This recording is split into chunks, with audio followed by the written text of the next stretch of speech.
I just want to show you how I apply the scalp serum.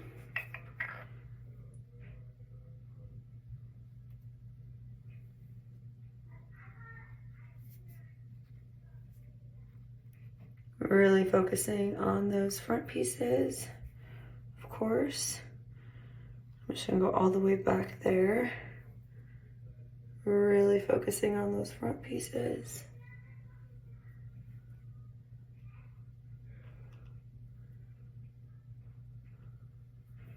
And then just kind of bringing that all the way down around my face.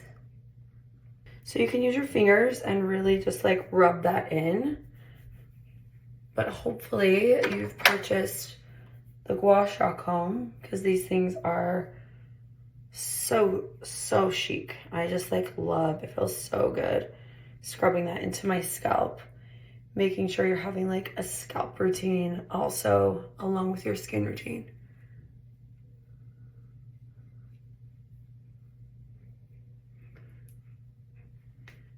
And for those of you that have asked, this was tested by a dermatologist. So I have like the most sensitive skin, and it is safe for sensitive skin. The ingredients are efficacious, actually work.